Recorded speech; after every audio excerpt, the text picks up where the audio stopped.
سے بھاگنے لگ جاتی ہے، یہ روح کی بیماری کی علامات ہیں۔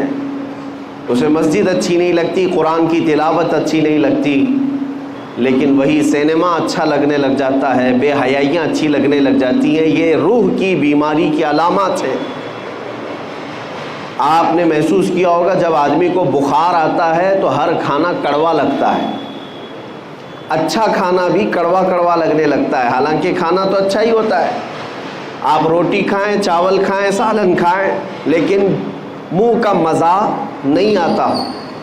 شدت کے بخار میں ہر چیز کے اندر کڑواہٹ کیوں آتی ہے؟ کیونکہ آپ کے اندر بیماری ہے، بخار۔ اسی طرح سے نیکیاں اگر کسی کو کڑوی لگتی ہیں تو روح بیمار ہے۔ روح کی بیماری جب کبھی کسی کے اوپر آتی ہے تو اسے اللہ تعالیٰ کی طرف بڑھنے والے راستے کٹھن لگنے لگ جاتے ہیں، کڑوے لگنے لگ جاتے ہیں۔ تسبیح بھی تمہارے لیے کڑوی ہے، قرآن کی تلاوت بھی کڑوی لگتی ہے، روزہ بھی بھاری ہے اور نماز کی 2 رکعت بھی بھاری ہے۔ ہم نے دیکھا ہے فجر کی 2 رکعت جن لوگوں پر بھاری پڑتی ہے وہ اسی ٹائم پر فجر کے وقت میں 2 گھنٹہ جیم آرام سے کر لیتے ہیں۔ بڑے بڑے لوہے کی آلہ جات اٹھاتے ہیں، استعمال کرتے ہیں، سب ٹھیک ہے، لیکن 2 رکعت بھاری پڑتی ہے، روح کی بیماری ہے۔ اب روح کی بیماری کے علاج کے لیے ہم نے بہت سارے ہاسپٹل دیکھے، ڈاکٹرز دیکھے، لیکن اس نام سے کوئی ڈاکٹر بھی نہیں، اس نام سے کوئی ہاسپٹل بھی نہیں۔ اسی کو مفتی اعظم ہند رحمۃ اللہ تعالی علیہ نے اپنے اشعار میں لکھا ہے، زہر معاصی کا طیبہ ہی شفا خانہ۔ یعنی گناہوں کے زہر کا اگر کوئی شفا خانہ ہے تو میرے مصطفیٰ کا دربار۔ اور اسی کو قرآن نے کہا، وَلَوْ أَنَّهُمْ إِذْ ظَلَمُوا أَنفُسَهُمْ جَاءُوكَ۔ جب مومنین اپنے آپ پر ظلم کر لیں، گناہوں میں آلودہ ہو جائیں تو اے حبیبی آپ کے دربار میں آئیں۔ اللہ کا حکم ہے۔ میں یہ آپ کے سامنے جو آیت تلاوت کر رہا ہوں 5ویں پارے کی آیت ہے۔ اللہ تعالیٰ فرماتا ہے رسول یہ آپ کے دربار میں آ جائیں، فَاسْتَغْفَرُوا اللَّهَ وَاسْتَغْفَرَ لَهُمُ الرَّسُولُ، آپ کے پاس پہنچ کر کے اللہ کی بارگاہ میں یہ مغفرت طلب کریں، توبہ کریں۔ اور پھر دوسرے نمبر پر اللہ یہ فرماتا ہے رسول بھی ان کے لیے سفارش کریں، رسول بھی آنے والوں کے لیے سفارش کریں۔ اب آگے نتیجہ رزلٹ کیا ہوگا؟ اللہ فرماتا ہے لَوَجَدُوا اللَّهَ تَوَّابًا رَحِيمًا، تو پھر وہ لوگ دیکھیں گے عنقریب کہ اللہ بہت رحم کرنے والا اور توبہ قبول کرنے والا ہے۔ اب مسئلہ یہ ہے کہ اپنے روح کی بیماری کا علاج کروانا اور اپنے گناہوں سے توبہ کرنے کے لیے پوری دنیا ہے، لیکن اللہ تبارک و تعالیٰ فرماتا ہے رسول یہ آپ کے دربار میں آئیں، آپ کے دربار میں آئیں۔ اس آیت پر عمل کے اعتبار سے میں آج آپ کو بتاتا ہوں۔ ایک صحابی تھے ماعز اسلمی رضی اللہ تعالیٰ عنہ، ان سے ایک گناہ سرزد ہوا اور بے چینی بڑھنے لگی تو بارگاہ مصطفیٰ میں آئے۔ صحابہ بیٹھے تھے اور عرض کیا یا رسول اللہ صلی اللہ علیہ وسلم مجھ سے خطا ہو گئی ہے۔ حضور نے فرمایا بتاؤ کیا غلطی ہوئی، کیا خطا ہے؟ انہوں نے کہا بتا نہیں سکتا سب کے سامنے، بتانے میں مجھے شرم محسوس ہوتی ہے۔ حضور اکرم صلی اللہ علیہ وسلم نے فرمایا بتاؤ تو صحیح، تمہارے متعلق علاج بتایا جائے گا۔ اب مجھے آپ کو یہی بتانا ہے کہ صحابی رسول ہیں، ایمان کے اعلیٰ درجے پر ہوتے ہیں صحابی۔ جب ان سے گناہ سرزد ہوا، خطا سرزد ہوئی تو مسجد بھی موجود تھی، خانہ کعبہ بھی ہے، اللہ ہی تو بخشش کرنے والا ہے، اللہ ہی مغفرت کرنے والا ہے۔ اس صحابی رسول نے مسجد کا رخ کیوں نہیں کیا، خانہ کعبہ کے پاس کیوں نہیں گئے، سیدھے بارگاہ مصطفیٰ میں کیوں آئے؟ صحابی کا عمل یہ بتاتا ہے کہ پہلے رسول کی سفارش ضروری ہے۔ رسول کریم صلی اللہ تعالیٰ علیہ وسلم اگر سفارش فرما دے تو اللہ توبہ جلد قبول فرمائے گا۔ وہ آئے، نبی اکرم صلی اللہ تعالیٰ علیہ وسلم نے جب پوچھا تو انہوں نے کہا مجھ سے زنا ہو گیا۔ حضور پاک صلی اللہ علیہ وسلم نے اپنا چہرہ مبارک پھیر لیا، کہا کہ تم ہمارے ہاں سے نکل جاؤ۔ اب وہ زار و قطار رونے لگ گئے، اتنا رونے لگ گئے کے قدموں میں گر گئے. کہا کہ اگر آپ ناپاک کریں تو پھر میں کہاں جاؤں. اعلیٰ حضرت نے اسی کی ترجمانی کرتے ہوئے یوں کہا ہے: تجھ سے جو منہ چھپاؤں تو کروں کس کے سامنے. یا رسول اللہ، تم سے جو منہ چھپاؤں تو کروں کس کے سامنے؟ کیا اور کسی سے توقع نظر کی ہے؟ بد ہیں تو آپ کے، بھلے ہیں تو آپ کے، ٹکڑوں پہ یہیں کے پلے ہیں، رخ کدھر کریں؟ اس صحابی نے جب حضور اکرم صلی اللہ علیہ وسلم کی بارگاہ میں رو کر کے اپنا جرم کا اقرار کیا تو حضور نے پھر 3 مرتبہ پوچھا: تم ہوش و حواس میں کہہ رہے ہو؟ تم ہوش و حواس میں کہہ رہے ہو؟ انہوں نے کہا: ہاں بالکل ہوش و حواس میں کہہ رہا ہوں. کہا: تمہیں پتہ ہے زنا کی سزا کیا ہے؟ کہا: ہاں مجھے پتہ ہے. اس کے بعد رسول رحمت صلی اللہ علیہ وسلم نے صحابہ سے کہا کہ انہیں سنسار کیا جائے گا. وادی انم، آج بھی وہ وادی موجود ہے مدینے کے مضافات میں، ایک چھوٹی سی پہاڑی ہے. صحابہ لے کر کے گئے. اسلام کی ایک عظیم سزا ہے یہ، زنا پر رکھی ہوئی سزا. لوگ اس کا مذاق اگرچہ اڑاتے ہوں کہ اسلام گردن کاٹنے کی اور سنسار کرنے کی اجازت دیتا ہے، حکم دیتا ہے، تمہیں اندازہ نہیں. یہ سزائیں فطرت کے عین مطابق ہیں، اس لیے کہ کینسر کے پھوڑے کو اگر نہ کاٹو گے تو جسم میں زہر پھیل جاتا ہے. اور یہ سزائیں اسی لیے رکھی گئی ہیں کہ معاشرہ ڈس بیلنس نہ ہو. یہ سزا اس وقت تمہیں اچھی لگے گی جب کسی کی اپنی بیٹی کے ساتھ کوئی زنا کر لے. ہم نے ان لوگوں کے بارے میں بھی سنا ہے جن کا تعلق اسلام سے نہیں ہے، لیکن جب ان کے گھروں کی بچیوں کا ریپ ہوتا ہے تو وہ اعلاناً یہ کہتے ہیں کہ ہماری بچیوں کے ریپسٹ کو اسلام جو سزا دیتا ہے وہی دی جائے. وہ اس چیز کا مطالبہ آج بھی کر رہے ہیں. یہی تو بات ہے میرے عزیزو، جس طرح تمہاری بیٹی کی عصمت تمہارے لیے عزیز ہے، اسلام ہر بیٹی کی عزت کو وہی عزت مقام دیتا ہے. ہر بیٹی کی عزت کا مقام ہے. انہیں سنسار کرنے کے لیے لے جایا گیا اور صحابہ نے انہیں سنسار کر دیا. ان کی روح پرواز کر گئی. واپس جب آئے رسول رحمت صلی اللہ تعالیٰ علیہ وسلم، یہ اللہ کے قوانین ہیں، اللہ کے حدود ہیں، اس پر عمل کرنا ضروری ہے، لیکن تقاضۂ بشریت یہ ہے کہ دل بھی تو کسی سے لگا رہتا ہے. حضور پاک صلی اللہ تعالیٰ علیہ وسلم غمگین تھے، آنکھوں سے آنسو تھے. حضور گئے نہیں تھے. صحابہ جب آئے تو حضور نے پوچھا: میرے مائز کو جب مار رہے تھے تم لوگ تو وہ کیا کہہ رہے تھے؟ تو صحابہ نے کہا: یا رسول اللہ، ان کو جب مارا جا رہا تھا تو وہ یہ کہہ رہے تھے: ترحم لنا یا رسول اللہ، اے اللہ کے رسول مجھ پر رحم کر دیجیے. انہوں نے خود سے اقرار کر کے وہ سزا کو لیا ہے، زبردستی پکڑ کر کے ان کو سزا نہیں دی گئی. ماعز اسلمی جانتے تھے کہ اگر میں دنیا کی سزا لے لوں گا تو محفوظ، اگر قیامت کی سزا کا انتظار کیا تو اس سے 99 گنا زیادہ سزا ہو سکتی ہے. وہ صحابی جانتے تھے، اسی لیے دنیاوی سزا کو انہوں نے ترجیح دی.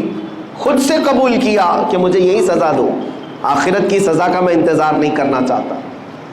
بہرحال بات یہ ہے کہ وہ بارگاہ مصطفیٰ میں گئے، سزا تو ہوئی، لیکن جیسے ہی ایک صحابی نے بڑھ کر کے کہا: آقا میرے ہاتھ میں اونٹ کی ایک ہڈی تھی، میں نے وہ لے کر کے ماعز کی کھوپڑی پر مارا تو ان کی کھوپڑی پٹ گئی اور خون میرے جسم پر آ کر گرا، تو میں یہ سوچ کر کے ہٹ گیا کہ گنہگار کا خون ہے. میرے آقا کو جلال آ گیا، کھڑے ہو گئے، کہا: اپنے جملوں کو واپس لو. وہ میرے دربار میں آ کر توبہ کر کے گیا ہے. یہ سزا جو دی جا رہی تھی وہ حدود قائم رکھنے کی سزا ہے، نظام عدل ہے، یہ قانون ہے. لیکن تم نے کیسے کہا کہ وہ گنہگار کا خون تھا، پاپی کا، خطاکار کا خون تھا؟ تم اپنا جملہ واپس لو. اس لیے کہ ابھی جبرائیل امین میرے پاس آئے تھے اور یہ بشارت دے کر کے گئے: یا رسول اللہ، آپ کے ماعز نے ایسی توبہ کی ہے کہ اس کے عوض اللہ نے پورے مدینے والوں کے گناہ معاف کیے. عزیزان گرامی، یہ واقعہ میں نے اس لیے عرض کیا کہ بارگاہ مصطفیٰ میں جو ایک بار پہنچ جائے، مولا کریم اس کے بھی گناہ معاف کرتا ہے، اس کے متعلقین کے بھی گناہ معاف فرماتا ہے. اسی لیے ہمارے لیے آج بھی وہ دربار کھلا ہوا ہے.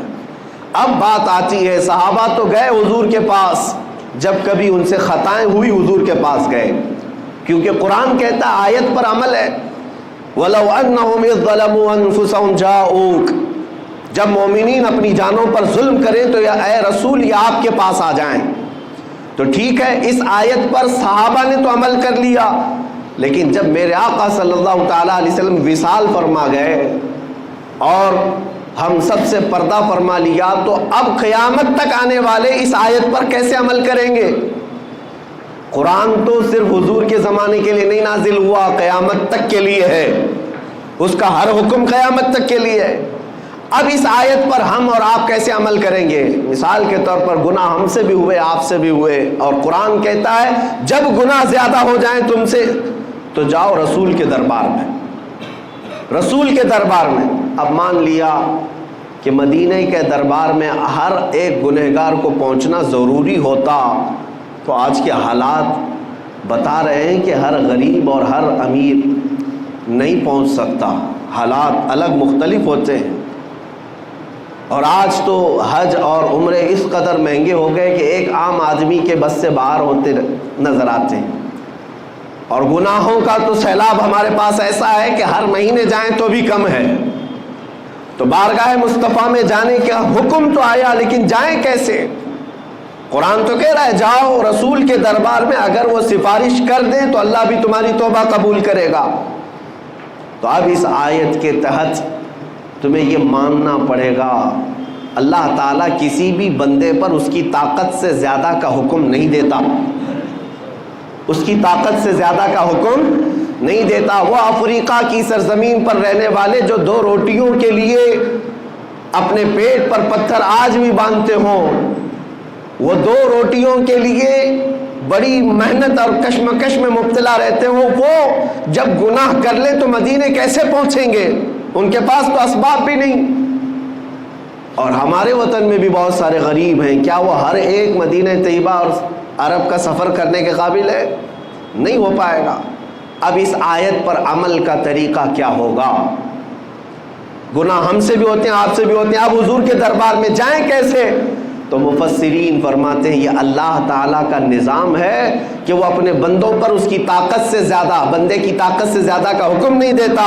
آج اگر ممبئی کی سرزمین پر تم بیٹھے، دلی کی سرزمین پر تم بیٹھے، غریب ہو، اسباب نہیں، استطاعت نہیں، گناہ ہو گئے، خطائیں ہو گئیں، اب مجھے اپنی توبہ کے لیے بارگاہ مصطفیٰ میں جانا ہے لیکن اسباب نہیں، تو اللہ تعالیٰ کی اس آیت پر عمل کا طریقہ یہ ہوگا کہ جس دن تمہیں احساس ہو جائے مجھے توبہ کرنا ہے، کسی بھی گوشے میں بیٹھ جاؤ، آنکھیں بند کر لو اور میرے مصطفیٰ کو حاضر و ناظر تصور کر لو، اس آیت پر عمل ہو جائے گا۔ یہ اتنا تصور کر لو کہ میں رسول کے دربار میں آ گیا، اتنا بھی تمہاری حاضری کافی ہے۔ پیدل چل کر کے یا پلین میں جا کر کے یا کسی بھی طرح سے مدینے میں جسمانی طور پر پہنچ جانا ہی ضروری نہیں، تم جس مقام سے بھی میرے مصطفیٰ کو پکارو گے تو یہ حاضری تمہاری مقرر کر لی جائے گی اور اس آیت پر تمہارا عمل مانا جائے گا۔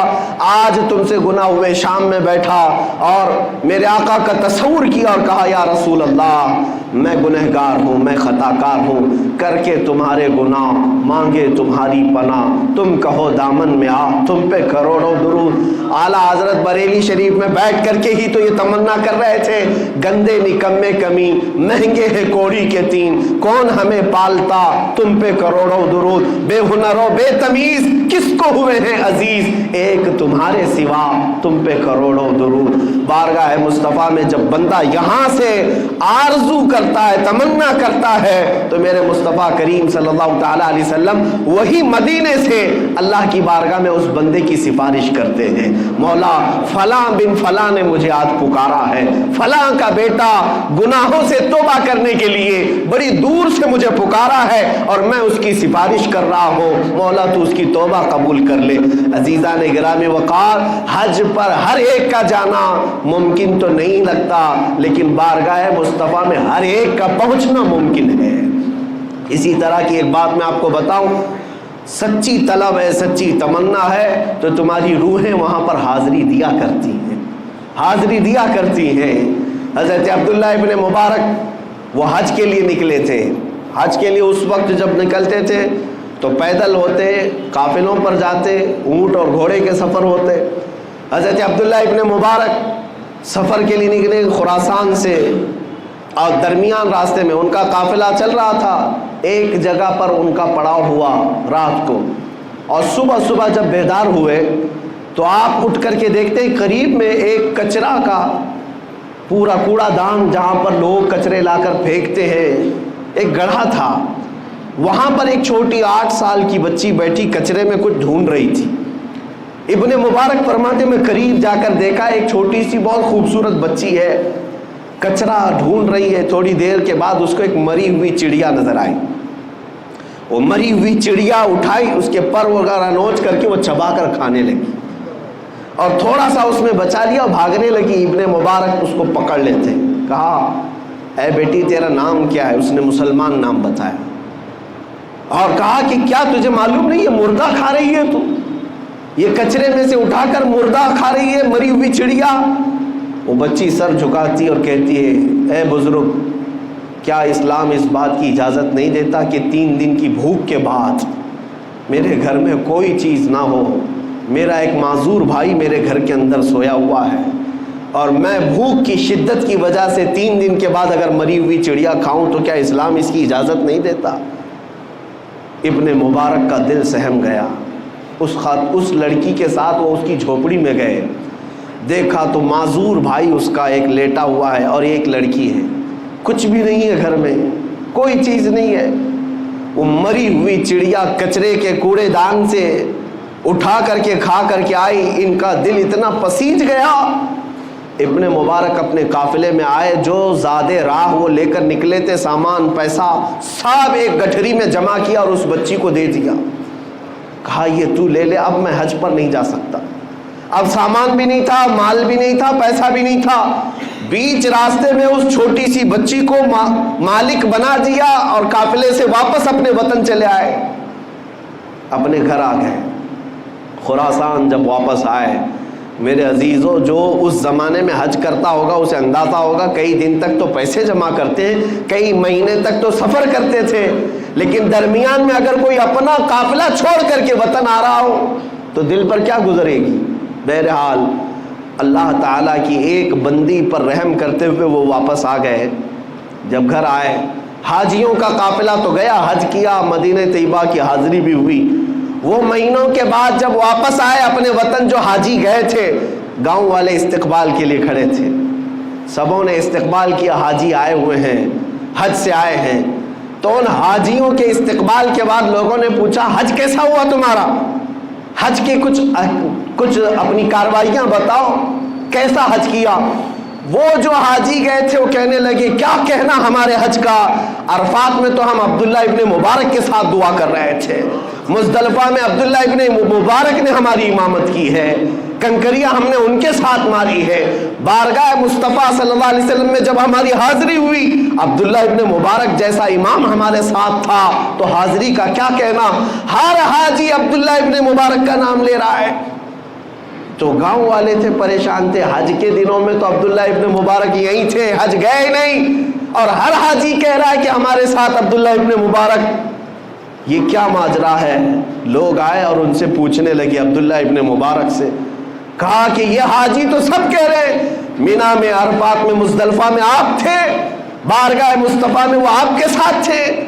عبداللہ ابن مبارک رونے لگ گئے، آنکھوں سے آنسو آئے، اور کہتے ہیں میرا رب بڑا کریم ہے، میرا رب بڑا کریم ہے، میں نے اس کی بندی پر رحم کیا کیا، میری شکل کا فرشتہ اللہ نے حج کے لیے بھیج دیا۔ وہ ابن مبارک کی شکل کا فرشتہ تھا جو ان کی طرف سے ارکان حج ادا کر رہا تھا، بارگاہ مصطفیٰ میں حاضری بھی دے رہا تھا۔ میرے عزیزو، یہی میں کہنا چاہتا ہوں، اگر دل کے اندر تمہارا احساس اسی سرزمین پر بیٹھے رہو گے لیکن حاضری مدینے میں ہوتی رہے گی، حضور اکرم صلی اللہ علیہ وسلم کے دربار میں پہنچتے رہیں گے، لیکن جو فزیکل حاضری ہے، مباشرتاً جسمانی حاضری ہے، اس کا مقام ہی کچھ اور ہے۔ جب نبی رحمت صلی اللہ علیہ وسلم کے دربار میں ایک حاجی پہنچتا ہے تو اس کے دل کی دنیا بدل جاتی ہے۔ ظاہر سی بات ہے، ایک بچہ ماں کے پاس جب آ کر سکون محسوس کرتا ہے، قسم رب ذوالجلال کی میں اپنے دل کی کیفیت بتاتا ہوں، ماؤں کے سینوں سے چمٹ جانے کے بعد وہ سکون نہیں مل پائے گا جو بارگاہ مصطفیٰ کی جالیوں کے سامنے کھڑے ہونے سے ملتا ہے۔ اس لیے کہ ایسا لگتا ہے یہ رحمت کے دونوں ہاتھ ہمیں اب ہمیشہ کے لیے تھام لیں گے، دنیا کے ہر کانٹے سے، ہر بلا سے یہاں پر ہمارے لیے حفاظت ہے۔ اللہ تبارک و تعالیٰ آپ سب کو بار بار بارگاہ مصطفیٰ کی حاضری نصیب فرمائے۔ حج بیت اللہ آپ سب کو بھی اللہ تعالیٰ عطا فرمائے۔ عزیزان گرامی وقار، میں آخری یہ میسج ضرور دوں گا کہ اگر نہیں جا سکے عمرہ پر، حج پر، تو تمنا تو رکھو، لیکن جب بھی رات آئے، جب بھی شب ہونے لگے یا گناہ ستانے لگے تو ایسا نہ کرنا کہ ڈاکٹر کے پاس بھاگتے رہے، دل کا علاج کرتے رہے، بی پی شوگر تو بڑھتا ہی رہا لیکن روح بیمار ہوتی رہی۔ ایسا نہیں، جب گناہ زیادہ ہو جائیں تو میرے عزیز و تنہائی میں بیٹھو اور میرے مصطفیٰ کو یاد کرو، بارگاہ مصطفیٰ میں حاضری دے کر کے یوں کہو، یا رسول اللہ بد ہیں تو آپ کے، بھلے ہیں تو آپ کے، ٹکڑوں پہ یہی کہ پلے ہیں، رخ کدھر کرے۔ اور رات کے وقت تنہائی میں ہمارے بزرگوں نے ہمیں یہی درس دیا ہے کہ ایک بار یوں کہہ دینا، میں مجرم ہوں آقا مجھے ساتھ لے لو، میں مجرم ہوں آقا مجھے ساتھ لے لو، کہ رستے میں ہیں جا بجا تھانے والے، چمک تجھ سے پاتے ہیں سب پانے والے، میرا دل بھی چمکا دے چمکانے والے۔ بارگاہ مصطفیٰ میں جس دن تمہاری یہ آواز لگ جائے گی انشاءاللہ، وہ مدینے والے اتنے غیرت مند ہیں، اتنے غیرت مند ہیں کہ امام شرف الدین بوصیری کو جب لقوہ ہو گیا تھا، فالج ہو گیا تھا، انہوں نے رات کو سونے سے پہلے غم میں یہ اشعار لکھے تھے، مولا صلی وسلم دائما ابدا علی حبیبک خیر الخلق کلہم۔ یہ قصیدہ بردہ کے اشعار لکھ کر کے وہ سوئے تھے، امن تذکری جیران بذی سلمی مزجت دمعا جرا من مقلۃ بدمی، لیکن مقدر جاگا، خواب میں میرے آقا تشریف لائے اور خواب میں ہی امام بوصیری کے جسم پر ہاتھ پھیرا اور اپنی ایک چادر عطا کی۔